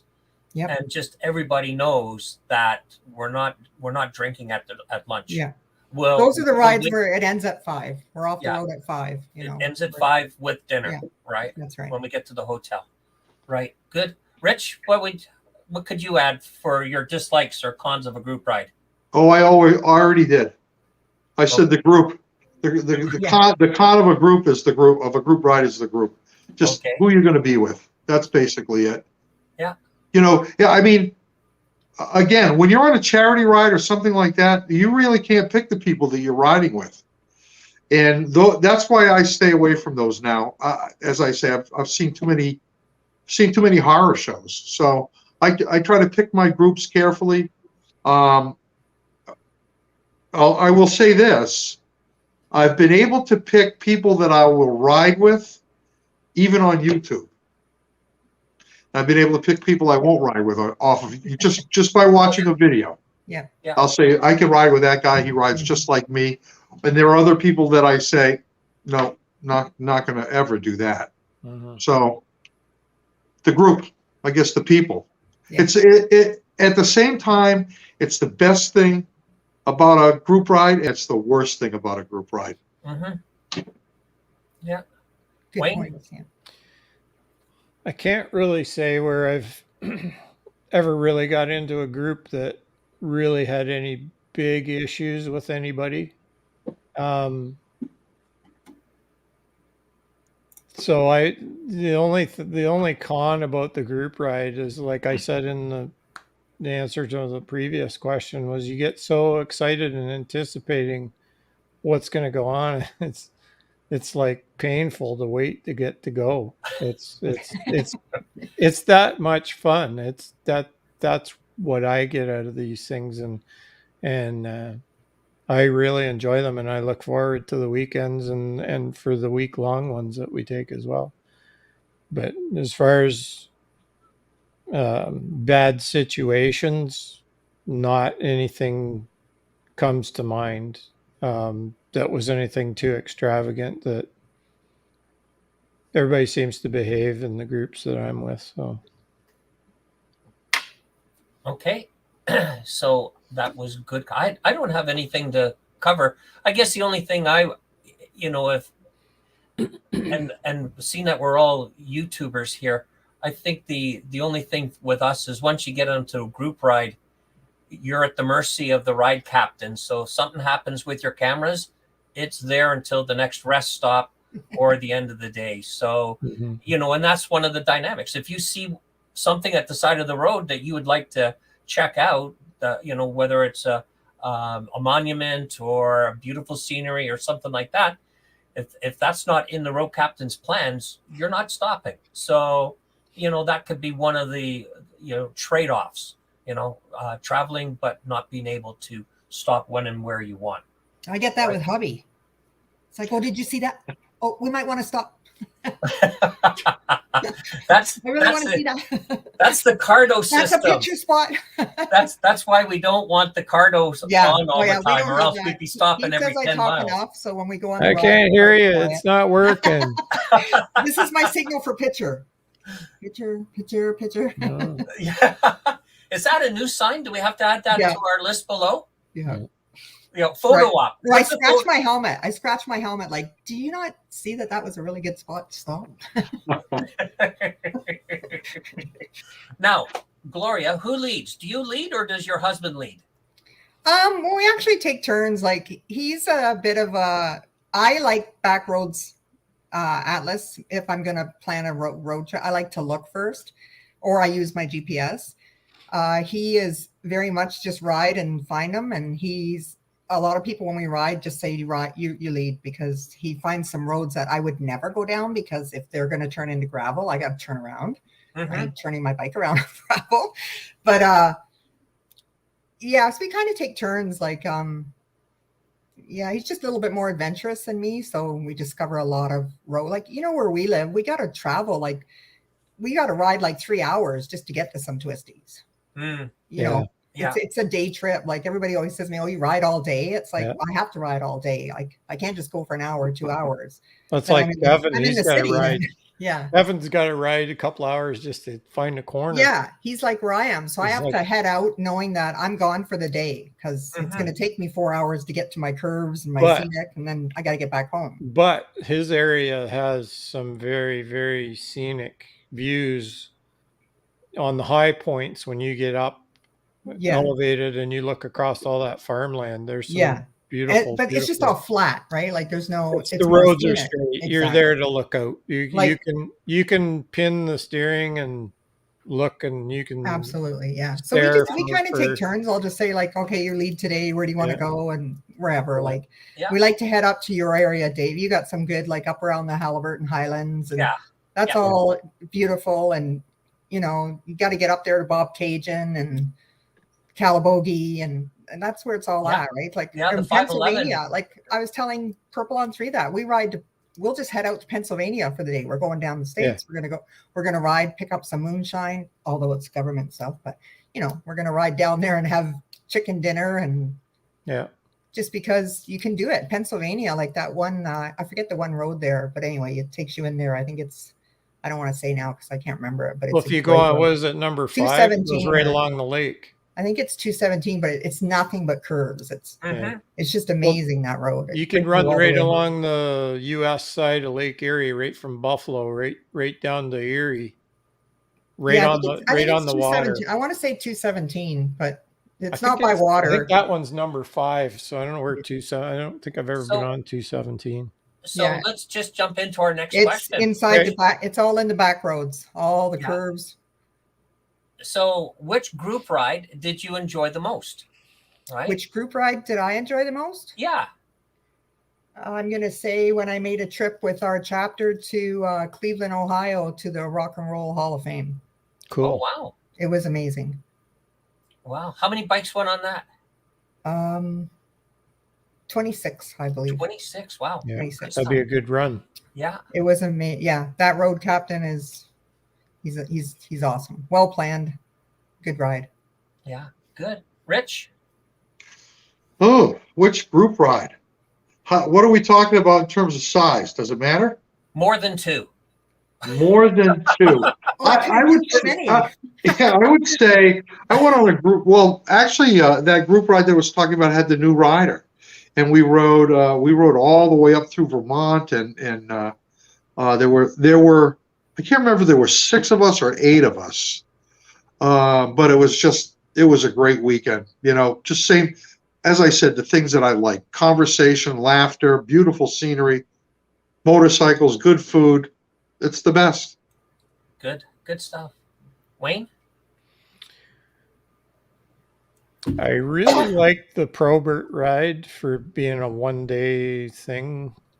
Well, it's kind of a 2-day. You ride up, you go to the casino the night before, and then you drag yourself out and you go on the ride. But drag yourself out. My most favorite, I guess, was 2 summers ago, the Northern ride, the 8-day adventure that we went on, and the routes were just, I mean, you could get there in 2.5 hours, and it took us 5 or 6 to get there. That's how detailed these routes were, and opened my eyes up to Northern Ontario, the parts that I saw that I'd never seen before. I was just awed by what I saw. So yeah, good spot. Cool.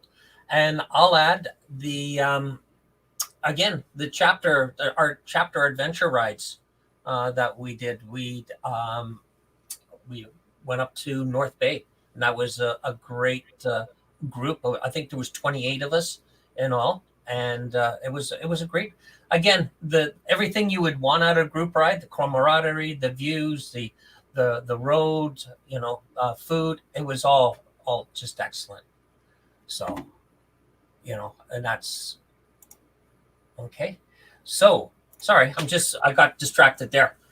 If you were coming close to the end here, if you were to plan a group ride, where would you go? Gloria? If I was to plan a group ride right now, I would go to the Cabot Trail. Okay, right, good. I've been there, and we had Daniel from the Cabot Trail Biker. He was on one of our earlier live streams. Yes, I was there. I watched it. Yeah, that's amazing there. Yeah, and he's doing well. He's finished. He had his treatment. Because if you remember when we shot the video with him, the live stream, he was actually laying down on his couch Yeah. with the phone held above himself. So now he's got a neck brace and he's up and around, and he hopes to be riding this season. Yeah. Prayers to him. Yeah. Yeah. Rich? I think, I think the group ride that I'm planning next, I'm planning another cross-country trip with my friend Carl for next year, but that's only 2 people, so it doesn't really qualify as a group ride. But I think the group ride that I'm planning for next year is either at the end of my ride with Carl. He lives in Arizona.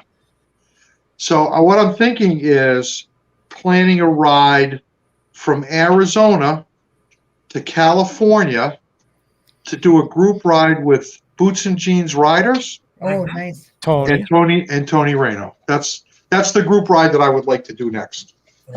Well, I am going to VAM next year if you say with 2. So me and my girlfriend, we're riding to VAM. Oh, are you? Yeah. Oh, when's VAM Quick next ride. year? Sorry?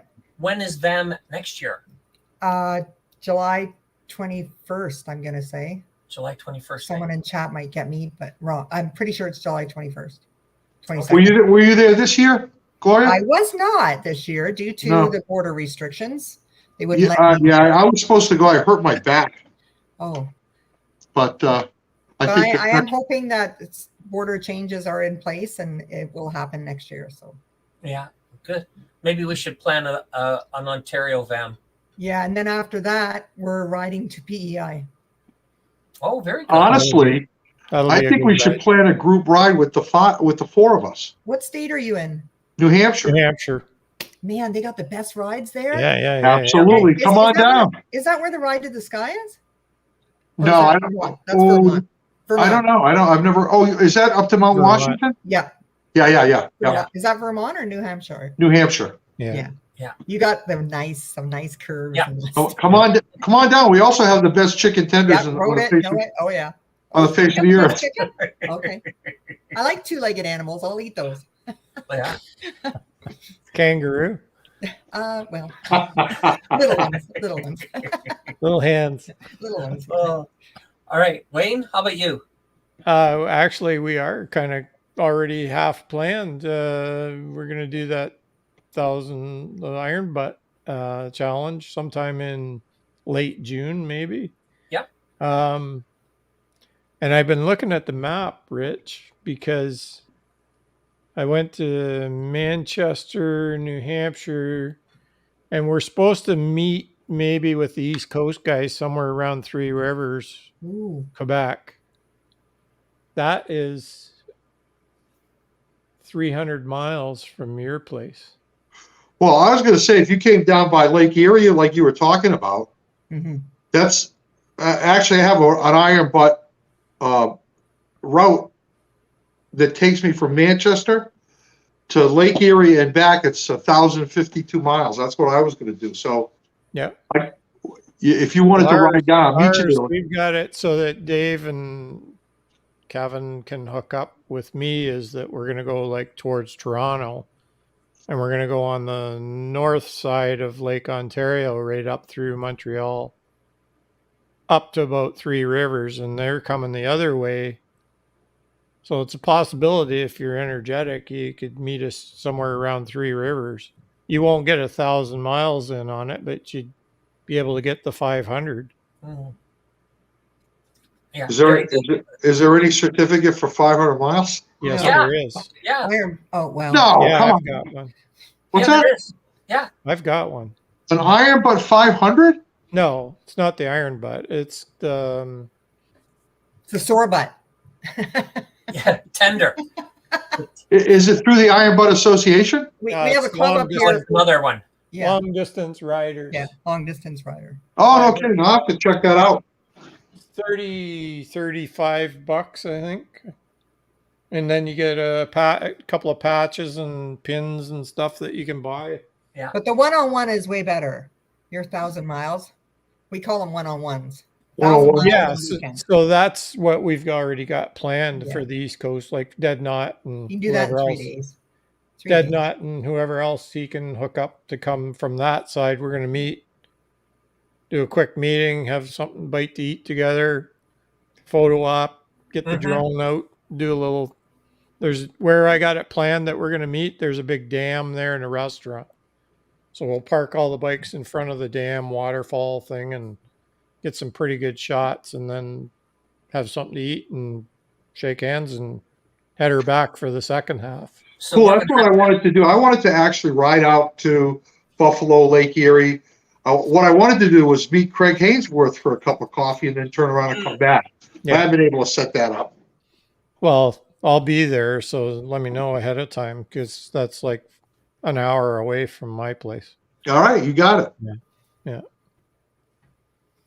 um Okay, so yeah, that's the big trip, and then we've got the riding group we've got another 2 trips, one to Colorado and one to the Ozarks. The Ozarks is planned for early June. Colorado is for sometime late July, August. So Yeah, you want that then, because when you go up the mountains there, you need your snowsuit and then you need your leathers on the way back down. yeah, and Yeah, absolutely. it's Yeah. and your couples. raincoat Done that in in like between. July, August. It's like, The oh, we're all Ozarks wearing our was- leathers and our chaps up there, and then when you get to the top, The it's Ozarks like, was oh, supposed my to be goodness. just the guys, but now I think they've made it a couples ride. Yeah, nice. So the wives are coming with us. That Well, sounds listen, awesome. I've got to be in. Colorado, the ladies are going to fly. We're going to ride, and then they'll ride with us for the week, and then they'll fly back, and we'll ride. I have to be in Brookfield, Missouri on July 1st. So if you're headed for Arkansas, in beginning to mid June, I might just tag along behind you. Oh, there you go. We'll have to keep in touch on that. Lots of possibilities. Yeah. You know what? One of the rides that I was hoping to plan, unfortunately, it won't be this year. Going to have to wait for another year with one of my friends. Was the loop around Lake Superior. Oh, a beautiful ride, yeah. You know, I've done on the Canadian side, up to Thunder Bay, but I haven't, done the full loop around. And then the Gas Bay is something else I'd like to plan a ride out with some friends, and the Cabot Trail again, right? We've got some fantastic. Without the lens cap. No, that's if I go to Newfoundland. I got to take the lens cap off, right? Can I ask, has anybody ever ridden in Minnesota or Wisconsin? Not yet. No. No? Minnesota, no. No, I think I'm going to do that. I'm going to do that next year. I'm going to ride out Route 2 all the way to Montana, I think. Mm-hmm. Through Minnesota and Wisconsin. That should be fun. Okay. All right. Well, listen, I think this has been a fantastic evening and chatting. And Gloria, you've been fantastic. I mean, you've left all 3 of us fighting over the scraps of an answer. Of answers. Yeah. When it got to me, there was nothing for me to say. Right? I have to repeat it. Right? So. Well, great minds all think alike. Look at us. We're a good team. I'd ride with you boys. Same here. I would definitely ride with this group. Absolutely. Okay, so let's just go around, and anything else you'd like to add or give a shout out to. So Gloria, go ahead. I'm going to give a shout out to Purple on 3, Jody, PSP Tommy, and I can't see the chat and who's all in here, but I really appreciate them all joining us this evening. I was trying to keep up with the side chat, but there's no way to communicate with them. I'd like to thank you for inviting me. It's been a wonderful night. I'm looking forward to doing some riding. VAM in Ontario, like you said there, Dave. That's a great idea. I think we should get together and plan something like that, even if it's just a small one to get started. Like all our American friends, they're not far from us. They're like an hour, 2 hour stops. It's a ride. It's all about the ride. Yeah. They can come to Canada much easier than we can go to the States right now. Yeah.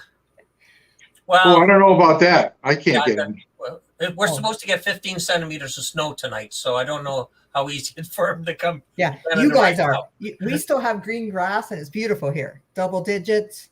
Oh. We got no snow yet. Well. Hey, Wayne, you got any snow? Not right now. We had about 12 hours of rain last night. Yeah, Hard. that's too a lot. Oh, really? Yeah. Yeah. I woke up, it was 13 degrees Yeah, it was beautiful. It was Celsius for all the Americans out there. Yeah. I had 4 inches of snow on the driveway. I had to shovel. Yeah. Oh my goodness. Yeah. Well, I went out actually the Tuesday before Thanksgiving. It was 35 degrees. I went out and took a ride. I celebrated. That was the 4th anniversary of my return to riding. And I just had to go out and celebrate. Didn't matter how cold it was. Yeah. So we've had our share of cold weather here already. But today it was 55 and poured rain. Wow. Oh. So, Rich, anybody else shout out for you or? Oh, I want to give a shout out to Purple on 3 also, and Nana Grace. Oh, You know is she her? here? Yes, I didn't see her. But yeah, No, she's not on tonight. But and really, kind of, I want to say hello to everyone. to everyone, but particularly, I've never had female viewers.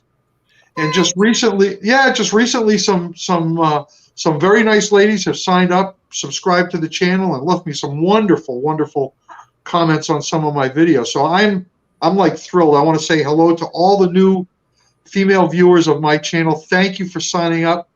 I think having you will give me a more rounded approach to what I'm doing in terms of content. So thanks, welcome. I must find it. I'm sorry. What's your channel? I must find it. Have Moto will travel. And then the only other thing that I wanted to say was what a pleasure it was to meet Gloria tonight. Mm-hmm. I mean, I've watched some of your videos. Thank you. But to meet you in person and have a conversation has been very pleasurable. You're obviously a very knowledgeable rider. So very nice to meet you. And I hope we meet on the road someday. Yes, absolutely. Yeah. Happy trails. Same to you. I was really nervous. I was telling Dave, your friend on Instagram, what's his name? His Instagram handle, I won't say out loud unless I'm going to get beep, but beep on 2 wheels. I don't know who that is. He said he's in your, anyway, he sent me a really kind message and he said he rides a same bike as me. He rides a road glide, a red road glide he rides.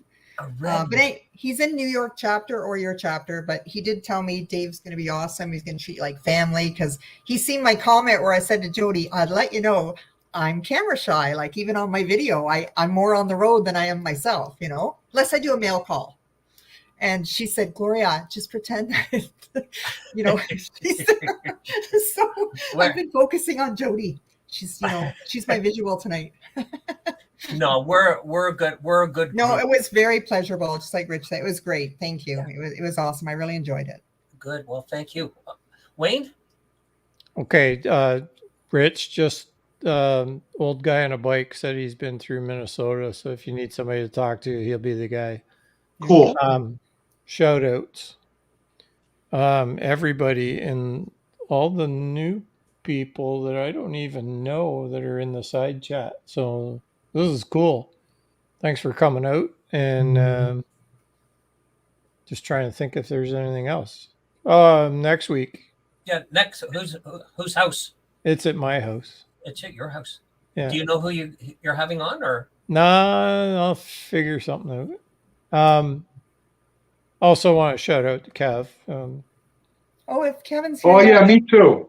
Yeah. And Angel Face Moto Rider just made a comment. She's right. We should thank all the new viewers. She brought some new viewers in tonight. That was that's what I meant by that. Yeah. I saw a lot of new names up there, so that's cool.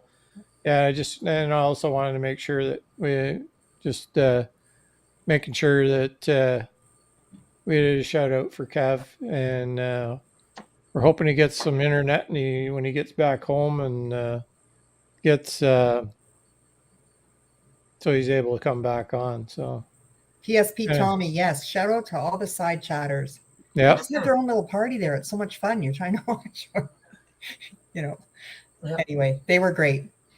All right, Dave. The Peanut Gallery. They were awesome. So a couple of shout outs here. Actually, one's for Gloria. So Craig from Shush Moto. Oh, he's so he awesome. wanted to be here and chat with you, but unfortunately, he's dealing with a family matter. He's with his dad that's in the hospital right now. Oh, man. So, our thoughts and prayers go out to Craig and his Absolutely. family. Hope everything is okay there. And also to Rob from Dead Knot. Again, here's Rob. He's Yes. gone from Nova Scotia out to BC and Easy. helping his With family. his family, yeah. So, all the best to Rob. Our thoughts and prayers again there.